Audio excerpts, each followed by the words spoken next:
एक आम आदमी अपनी ज़रूरतों को पूरी करने के लिए बैंक से लोन ले लेता है। कभी कभी कभी घर खरीदने के लिए, कभी कार, तो कभी पर्सनल लोन, और फिर उसकी ईएमआई बनती है जो एक तय तारीख पर भरनी होती है। अकाउंट से पैसे खुद ब खुद कट जाते हैं। अगर गलती से अकाउंट में पैसा न रहा, ईएमआई आपकी बाउंस हो जाए, तो अगले ही दिन से बैंक के आपको फ़ोन आने शुरू हो जाते हैं। 2-4 दिन आपने ईएमआई नहीं भरी तो दोस्त, यार, नातेदार, रिश्तेदार सबको पता चल जाता है। इन सब के ऊपर फ़ोन करके उनके थ्रू दबाव बनाया जाने लगता है। अगर लोन नहीं चुका सके तो गारंटी में रखे गए घर, कार उठाकर लोन वसूल किया जाता है। किसान जब लोन नहीं चुका पाता तो बैंक उसकी ज़मीन नीलाम कर पूरे के पूरे पैसे वसूल कर लेते हैं। ऐसे भी केसेस हमने देखे हैं जब ट्रैक्टर के लिए लोन लिया होता है और किसान को मालूम होता है बैंक ले जाने वाला होता है, अपने रिश्तेदार के यहाँ जाके छुपाते हैं और बैंक रिश्तेदार की डिटेल निकाल के उनके यहाँ से भी ट्रैक्टर खींच के ले आता है। ये बात हुई आम लोगों की बात, मगर खास लोगों का क्या? उद्योगपतियों या फिर कंपनियों की बात आती है तो वही बैंक पंगु हो जाते हैं। ट्रैक्टर खींचने वाले, घर गिरवी रखने वाले बैंक्स पंगु हो जाते हैं। हाथ पांव तब तक हरकत में नहीं आते इनके जब तक चीजें हाथ से निकल नहीं जाती इनकी। नमस्कार, मैं हूं निखिल और आप देख रहे हैं the Lallantop show in association with Biz Analyst by Khata Book.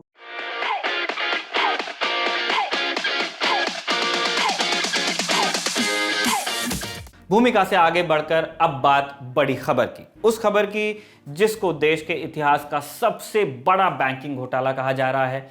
चुनावी मौसम में जिसकी चर्चा खूब है, हर कोई अपने अपने हिसाब से घोटाले की संदर्भ सहित व्याख्या कर रहा है। बैंकिंग घोटाले में नीरव मोदी, विजय माल्या के बाद दो नए नाम सुनने को मिल रहे हैं। पहला एबीजी शिपयार्ड और दूसरा ऋषि अग्रवाल। गुजरात के सूरत और दहेज समुद्र तट पर बसे दोनों ही शहर में इनके शिपयार्ड हैं। इन दोनों के पानी के जहाज और उसके पार्ट्स बनाने का काम करते थे। जहाज बनाने वाली इस एबीजी शिपयार्ड कंपनी ने 28 बैंक्स को चूना लगाया है एक साथ। थोड़ा बहुत नहीं, पूरे 22,842 करोड़ रुपए का।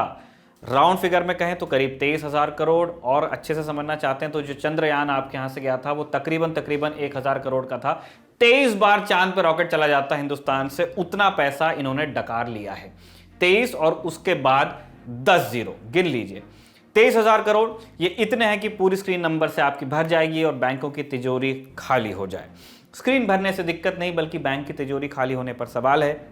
इतना बड़ा बैंकिंग घोटाला हुआ तो केंद्र की मोदी सरकार सवालों से कैसे बच सकती थी? चूंकि मामला गुजरात से जुड़ा था तो विपक्षियों की तरफ से सवालों की धार और तीखी कर दी गई। फिर यहां पक्ष विपक्ष के आरोपों से इतर एक बुनियादी सवाल भी है कि आखिर यह घोटाला हुआ कब? क्या रातों रात बैंक से पैसे उड़ा लिए गए, या इसके पीछे भी कोई क्रोनोलॉजी है? शुरू से शुरू करते हैं।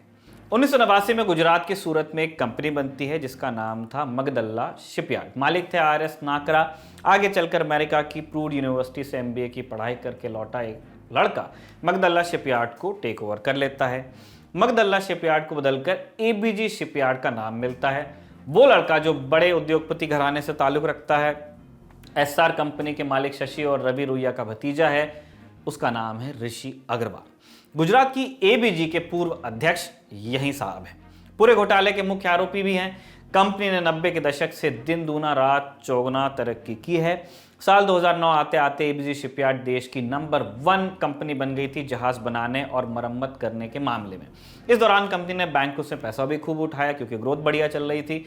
2008 से 2012 के बीच अलग अलग बैंकों ने आंख मूंद कर इस कंपनी को पैसा दिया। अब आज की तारीख में किस बैंक का कितना पैसा फंसा हुआ है, या कह लीजिए कि कितना लोन दिया था, वो आंकड़े आप जानते चलिए। आईसीआईसीआई 7,089 करोड़ रुपए, सबसे बड़ा प्राइवेट बैंक, उसी का सबसे ज्यादा पैसा इसमें लगा हुआ है। IDBI bank 3,639 crore. State bank of India सबसे बड़ा सार्वजनिक क्षेत्र का bank 2,926 crore. Bank of Baroda इसके हैं 1,614 करोड़। एक्सिम बैंक इसके हैं 1,327 crore. PNB Punjab national bank 1,244 crore. आप गिनते रहिए कितने सरकारी बैंक है इसमें। इंडियन ओवरसीज बैंक सरकारी 1,228 करोड़, और बैंक ऑफ इंडिया फिर से सरकारी 719 करोड़। एक दो नहीं, 28 बैंकों से कर्ज लिया है। हमने आपको उनका बताया जिनका हिसाब मोटा मोटा है, जिनका 1,000 करोड़ से ऊपर के थे। लिस्ट लंबी है, रोकड़ा भी बहुत ज्यादा है, जिससे जितना माल मिल सका कंपनी ने बटोरा। एलआईसी तक को नहीं छोड़ा, जहां आप खून पसीने की कमाई बचा बचा के अपना बीमा खरीदते हैं। 136 करोड़ वहां से भी इन्होंने मारे हैं। मगर 2013 आते आते समंदर पर राज करने वाली कंपनी किनारे की लहरों पर ही गोता खाने लगी। 2013 में कंपनी को दिया पैसा एनपीए की तरफ बढ़ने लगा। एनपीए मतलब नॉन प्रॉफिट एसेट, यानी वो पैसा जिसके मिलने की उम्मीद बहुत कम हो जाती है बैंक को। बैंक अधिकारियों का दावा तो यह भी है कि एबीजी को दिया गया पैसा 2013 में ही एनपीए घोषित हो गया था, यानी कि आज से 8 साल पहले। मगर ऑल इंडिया बैंक एसोसिएशन के पूर्व अध्यक्ष अश्विनी राणा ने हमें एक और तथ्य बताया, उनसे हमने बात की। उनके मुताबिक 2014 में यूपीए सरकार जाते आते एबीजी शिपयार्ड को एसबीआई की तरफ से करीब 2000 करोड़ का और लोन दिलवा के गई। अब इस खेल को थोड़ा आराम से समझिए। आम आदमी के साथ होता यह है कि एक किस्त अगर आपकी डिले हो जाए तो सिविल स्कोर आपका खराब हो जाता है, दूसरा लोन नहीं मिलेगा, जो जिल्लत आपको उठानी पड़ेगी। लोग आपके घर में आके नॉक कर करके कहते हैं कि आप किस्त कब भरने वाले हैं, पड़ोसी देखते हैं। वो तमाशा बनता है आम आदमी का। मगर कंपनीज के साथ बैंकों का सिस्टम अलग चलता है। भारी भरकम लोन लेकर कोई कंपनी डूब रही होती है तो बैंक उसे बचाने की कोशिश करते हैं और पैसा देते हैं ताकि कंपनी को दिवालिया होने से बचाया जा सके। अब ये सारा खेल कैसे होता चला गया?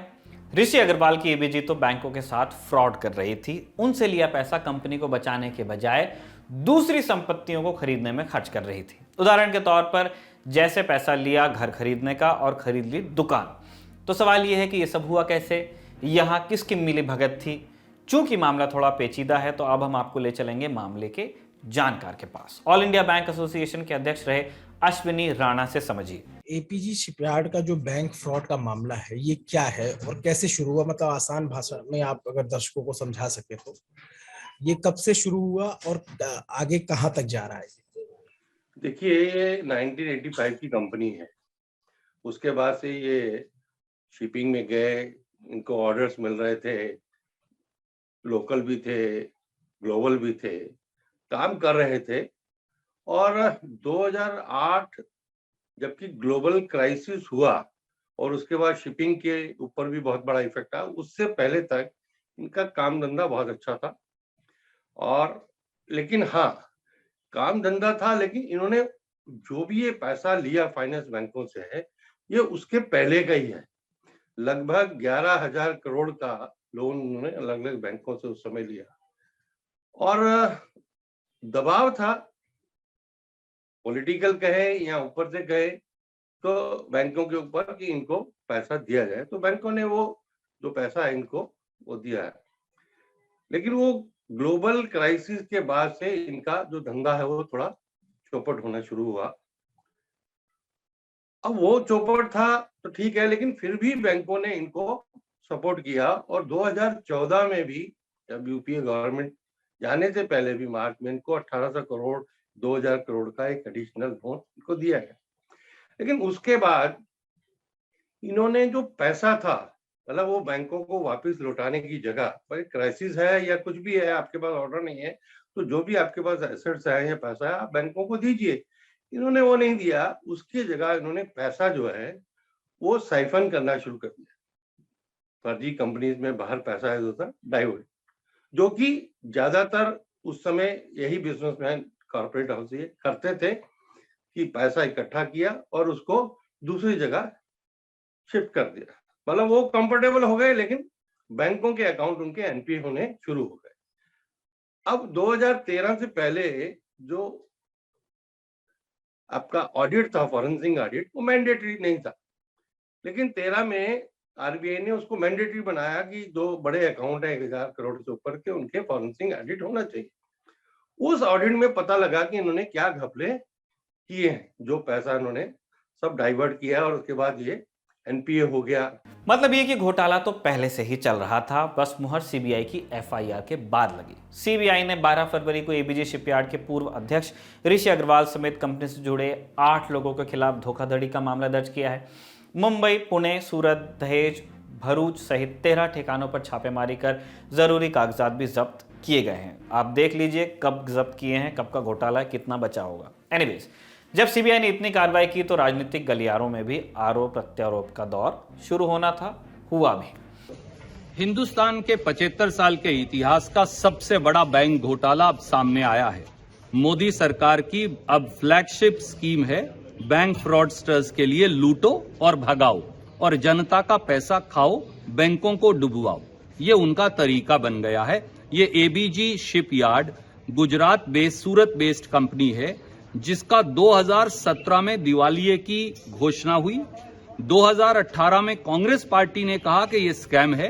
2019 में बैंकों ने उनके अकाउंट को फ्रॉड डिक्लेयर किया, पर 5 साल तक सीबीआई, एसबीआई, वित्त मंत्रालय, गृह मंत्रालय लव लेटर लिखते रहे और लोगों का पैसा लुटता रहा। ये चोरी और सीनाजोरी दोनों नहीं तो क्या है? तो आप डायरेक्टली कैसे ब्लेम कर सकते हैं? अगर ये है, अगर प्रोसेस है, तो मोदी सरकार को आप जिम्मेदार कैसे ठहरा? मुझे आप बताइए, अगर इंडिया टुडे और आज तक में कोई व्यक्ति 1 लाख का भी गबन कर ले तो अगले दिन एफआईआर दर्ज होकर अंदर हो जाएगा। 5 साल तक लव लेटर नहीं लिखेंगी पुलिस एजेंसियां। यहाँ देश का 23,000 करोड़ रुपया खाया जा रहा था। कंप्लिसिटी की बात कर रहे हैं? बिल्कुल सीधे सीधे। अगर ये मिली भगत नहीं तो क्या है?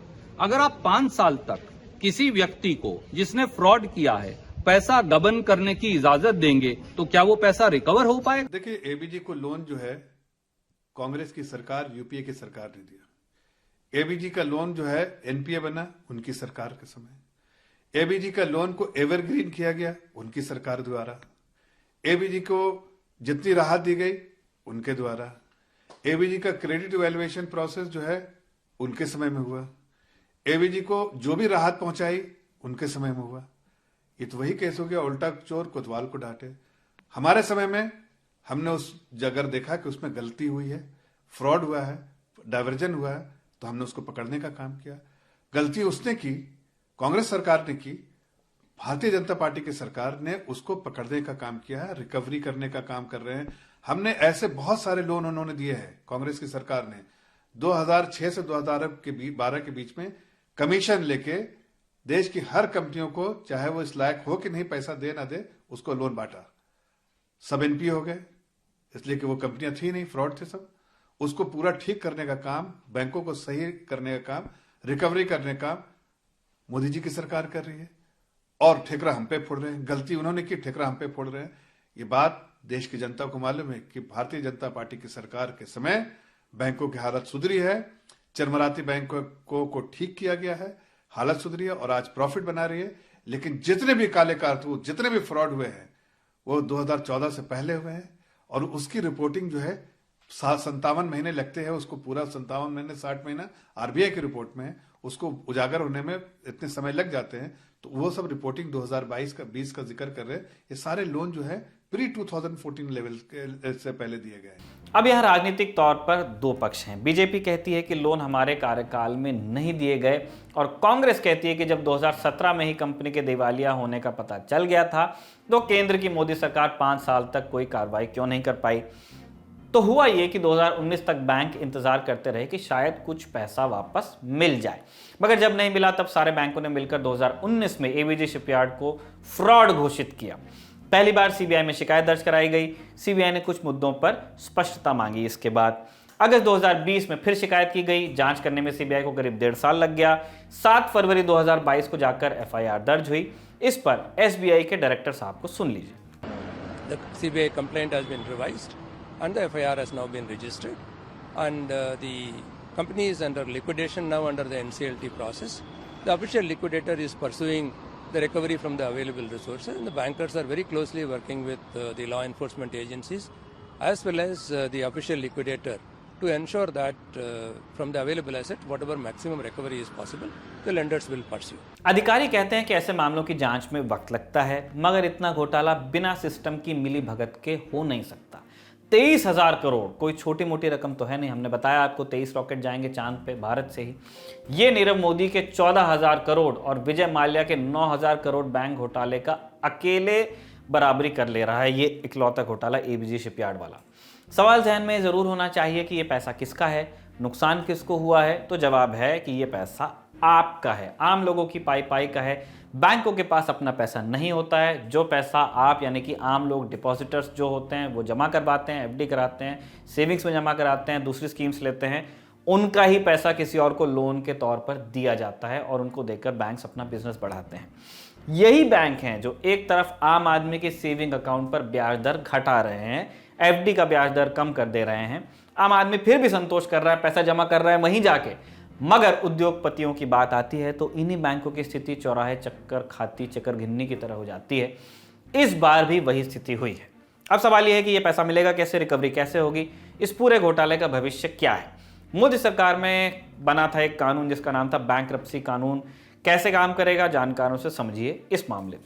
अब इस केस में आगे क्या होगा, और एनसीएलटी के पास मामला चला गया है, इसमें बैंक करप्सी का कानून जो है वो कैसे काम करेगा और कैसे इनसे रिकवरी की जाएगी और कितनी रिकवरी संभव है। और आप जैसे कह रहे थे कि ये गुनाह किया है इन्होंने, तो इस गुनाह की सजा क्या है?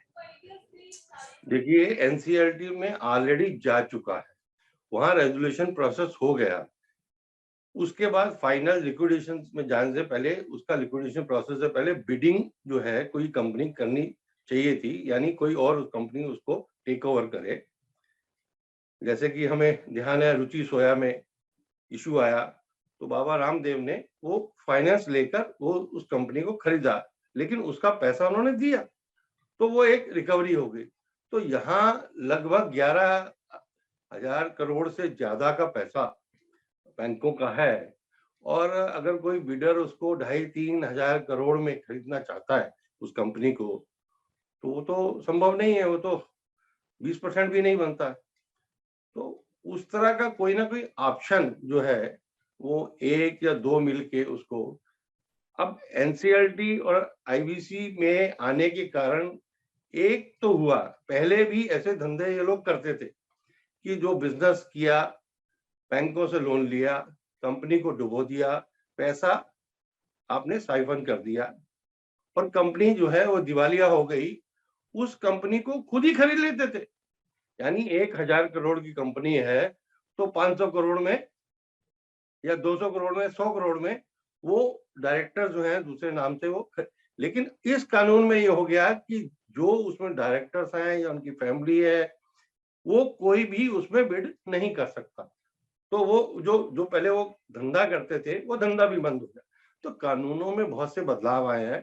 अब सीबीआई अपना केस रजिस्टर किया है उसने, तो वो उसकी बाकी जो एसेट्स हैं और प्रॉपर्टीज हैं उन सबको वो क्योंकि धोखाधड़ी वाला केस है, तो धोखाधड़ी के केस के नाते वो सब चीजों को जो है वो उनकी इकट्ठा किया जाएगा और जितनी मैक्सिमम रिकवरी होगी वो संभव करेंगे। जैसे रुचि से सोया का आपने एग्जांपल दिया, या फिर वीडियोकॉन के साथ हुआ, या फिर और तमाम कंपनियों के साथ ये होता ही है कि अपने आप को दिवालिया घोषित कर देते हैं, एनसीएलटी के पास चले जाते हैं और उसमें भी आप देखेंगे तो औने पौने दाम पे रिकवरी होती है, जो पूरा पैसा होता है वो मिलता नहीं है। ये रुचि सोया के केस में भी हुआ और भी कई सारी कंपनियां हैं। अब जैसे ये ऋषि अग्रवाल जो इसके पहले डायरेक्टर थे, वो रवि रुइया के भतीजे हैं जो एसआर कंपनी के है, और दोनों ही पैटर्न आप देखेंगे तो एसआर कंपनी के साथ भी, एसआर के ऊपर भी बहुत बड़ी देनदारी है, उसके बाद अब इनके साथ भी ऐसा। तो क्या एक पैटर्न बनता जा रहा है कि आप पैसे लो, पैसे बैंकों से उठाओ, आम आदमी का पैसा होता है उसको आप कहीं और लगा दो और फिर उसके बाद अपने आप को दिवालिया घोषित करके एनसीएलटी में चले जाओ? ये पैटर्न पहले था, ये मतलब प्री 2016 कहे आप, 14 कहें, जब तक ये कानून नहीं थी ये पैटर्न था। उस समय तो मैं बताया ना कि सभी लोन जो है वो पॉलिटिकल फोन बैंकिंग वाली बात है कि उस तरह से लोन दिए जाते थे। अब ऐसे लोन दिए गए तो उनको भी पता है वो कहीं और भी उसका शेयर जाएगा। जब पैसा लिया गया बैंकों से तो वो कहीं उन लोगों को भी ओबलाइज करेंगे, तो इसलिए अब वो धंधा बंद हो गया। अब उस तरह से लोन या फाइनेंस नहीं किए जा रहे। आज बैंक लोन तो दे रहे हैं, लेकिन उस तरह की जो फाइनेंसिंग थी, एग्रेसिव फाइनेंसिंग कहें, वो आज बंद है। कंपनी की संपत्ति एनसीएलटी यानी नेशनल कंपनी लॉ ट्रिब्यूनल के जरिए नीलाम की जाएगी। हो सकता है आगे आरोपियों की गिरफ्तारी भी हो, उनकी व्यक्तिगत संपत्तियों से भी वसूली हो सकती है। मामला हाई कोर्ट और सुप्रीम कोर्ट तक भी जा सकता है। पूरा पैसा मिलने की उम्मीद बहुत कम है, दिमाग से निकाल दीजिए। अब जरा एक दूसरी खबर से इसे जोड़कर देखिए, आपको अच्छे से समझ में आएगा कि हम क्या कह रहे हैं। 16 फरवरी को 1 लाख आम लोगों का सोना नीलाम किया जाएगा। बैंकों से गोल्ड लोन लेने वाले 1 लाख लोग कर्ज नहीं चुका सके, आर्थिक तंगी ने उन्हें तोड़ दिया। कोरोना काल में लोगों ने सोना गिरवी रखकर जैसे तैसे घर चलाया, मगर चुका नहीं पाए लोन। उनका सोना बेचकर बैंक तुरंत अपना पैसा वसूलने वाले हैं। और दूसरी तरफ एबीजी शिपयार्ड जैसी घोटालेबाज कंपनीज हैं जिनके सामने 28 के 28 बैंक पानी भरने लग गए थे, अभी भी वही कर रहे हैं। अब कोर्ट कचहरी के चक्कर काटेंगे और मामला न जाने कब निपट पाएगा। अब चलते हैं दिन की सुर्खियों की तरफ। पहली सुर्खी में बात हिजाब मामले की। हिजाब और भगवा स्कार्फ वाले विवाद की वजह से पिछले हफ्ते कर्नाटक सरकार ने 3 दिन के लिए स्कूल और इंटर कॉलेज बंद कर दिए थे, यानी कि 11th और 12th की कक्षाएं। फिर शुक्रवार को कर्नाटक हाईकोर्ट ने स्कूल खोलने के लिए कहा था, इसलिए आज कर्नाटक में शैक्षणिक संस्थान खुले। दिन भर में से कई वीडियोस आए जब छात्राओं से या टीचर्स से हिजाब हटाने के लिए कहा गया। इस पर सोशल मीडिया में वो पोस्ट्स भी दिखे कि देखिए मुस्लिम महिलाओं के अधिकार छिन रहे हैं। वैसे अधिकार छिन रहे हैं या नहीं, ये तय करना अब कोर्ट के पाले में चला गया है। तो कर्नाटक हाईकोर्ट में सुनवाई चल रही है। आपको पता ही है 3 जजों की बेंच इस मामले की सुनवाई कर रही है। बेंच की अध्यक्षता कर रहे हैं कर्नाटक हाईकोर्ट के चीफ जस्टिस ऋतुराज अवस्थी। इनके अलावा जस्टिस JM काजी और जस्टिस कृष्णा S दीक्षित भी बेंच का हिस्सा हैं। जस्टिस दीक्षित की बेंच ही इस मामले को शुरू से सुन रही थी, जिसके बाद मामला बड़ी बेंच के पास आया और पिछले हफ्ते भी 3 दिन कोर्ट में सुनवाई चली और शुक्रवार को बेंच ने कहा कि मामला अभी हम सुन रहे हैं, लेकिन हिजाब की वजह से शैक्षणिक संस्थान को बंद रखने की आवश्यकता नहीं है। स्टूडेंट्स का नुकसान नहीं होना चाहिए। अब कोर्ट में आज क्या हुआ उस पर चलते हैं। दोपहर 2:30 बजे मामले की सुनवाई शुरू हुई और सुनवाई शुरू होते ही आज सबसे पहले चीफ जस्टिस ने मीडिया रिपोर्टिंग को लेकर एक टिप्पणी की। कहा कि हमारी रिक्वेस्ट है मीडिया से थोड़ी जिम्मेदारी से पेश आएं। आप यानी मीडिया लोकतंत्र का चौथा स्तंभ है। हमें राज्य में शांति बहाल करने की कोशिश करनी चाहिए। हम सभी को जिम्मेदार नागरिकों की तरह बर्ताव करना चाहिए। इस शुरुआती टिप्पणी के बाद केस पर बहस शुरू हुई। केस में सीनियर वकील देवदत्त कामत ने 5 फरवरी के गवर्नमेंट ऑर्डर यानी GO का जिक्र किया और ऑर्डर की 2 चीजें कोर्ट में मेंशन की। पहली तो ये कि GO के मुताबिक हेड स्कार्फ यानी हिजाब पहनना आर्टिकल 25 के तहत बुनियादी अधिकार नहीं है। दूसरी चीज़ यह है कि CDC यानी कॉलेज डेवलपमेंट काउंसिल को हक है कि हिजाब पहनने की परमिशन वो दें या न दें। तो GO के ये 2 बिंदु एडवोकेट कामत ने कोर्ट को बताए और इन पर आपत्ति भी जताई। कहा कि दोनों बातें सही नहीं हैं। ये साबित करने के लिए कामत ने अपनी दलीलें भी पेश की।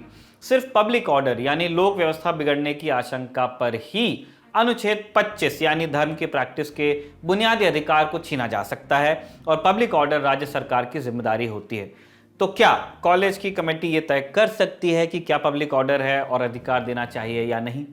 कामत ने कहा कि कमेटी में तो विधायक भी होते हैं, कॉलेज डेवलपमेंट कमेटी का हिस्सा स्थानीय विधायक भी होते हैं। इस पर चीफ जस्टिस ने वकील साहब से पूछ लिया कि पब्लिक ऑर्डर क्या होता है, इस पर भी थोड़ी रोशनी डालें। जवाब में एडवोकेट कामत ने बताया कि लोक व्यवस्था सिर्फ कानून व्यवस्था का बिगड़ जाना नहीं हो सकता।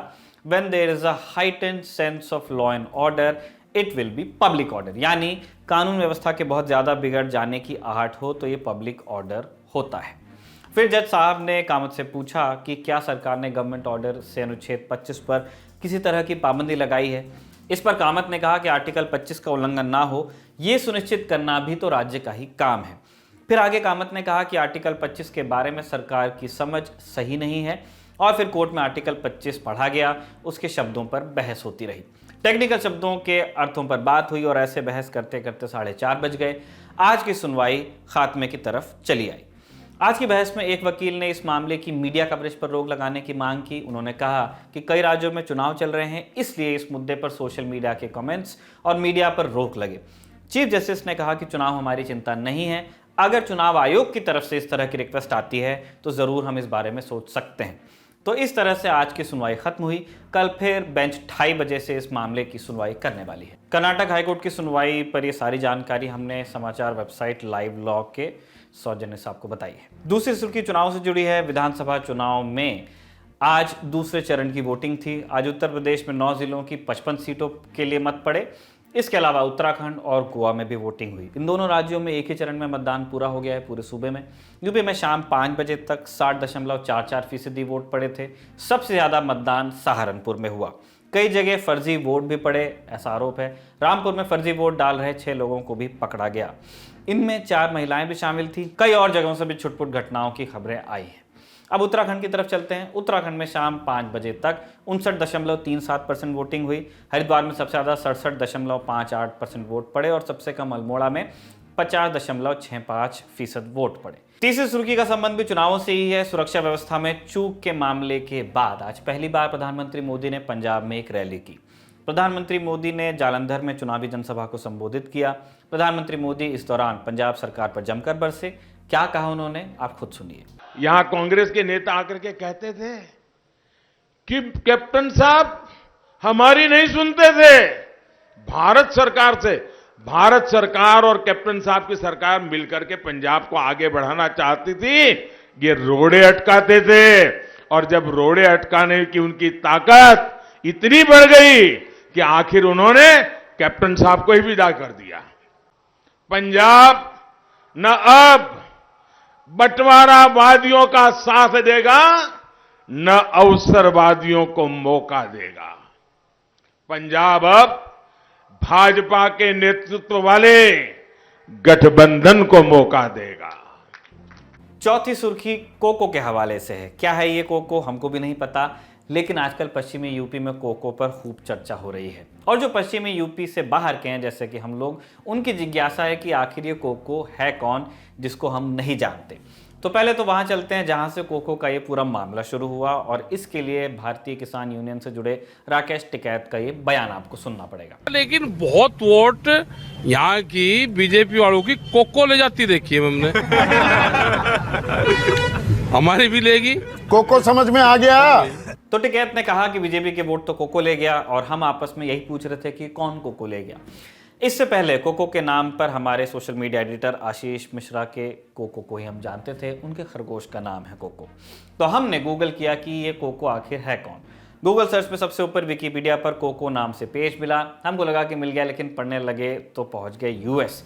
ये वाला कोको सैन फ्रांसिस्को में एक फीमेल गोरिल्ला का नाम था। इन कोको जी का इंतकाल साल 2018 में ही हो गया था। तो पश्चिमी यूपी में वोट ले जाने वाला कोको ये तो नहीं हो सकता। इसीलिए बड़ी उलझन में हम पड़े। आखिर कौन है कोको, ये सवाल हमें पागल करता रहा। दोबारा गूगल सर्च में पहुंचे तो Coco cafe, Coco restaurant, Coco health care जैसी चीजें हमें दिखी। मतलब कोको की सही जानकारी नहीं मिल रही थी। फिर हमें किसी ने बताया कि पश्चिमी यूपी में बच्चों को डराने के लिए कह दिया जाता है कि अमुक चीज को कोको ले गया। तो टिकैत ने भी ऐसे ही कह दिया, कोको कोई आदमी या कोई शख्स नहीं है, डर दिखाते हैं वैसा था, कोको ले गया। पांचवी और आखिरी सुर्खी में बात पेट्रोल डीजल की। अंतर्राष्ट्रीय बाजार में कच्चे तेल के दाम बढ़ रहे हैं। $100 प्रति बैरल से ऊपर चला गया है दाम। इसीलिए डर है कि हमारे यहाँ भी इसका असर पड़ेगा, लेकिन अभी दाम नहीं बढ़ रहे हैं और लोग सोशल मीडिया पर लिख रहे हैं कि चुनाव हैं इसलिए दाम नहीं बढ़ पा रहे हैं। खबरों के लिहाज से इतना ही। आखिर में आपके लिए एक सूचना, 16 फरवरी से फिर शुरू हो रही है क्रिप्टो करेंसी की क्लास, मतलब एक नया पैसा सीजन 2।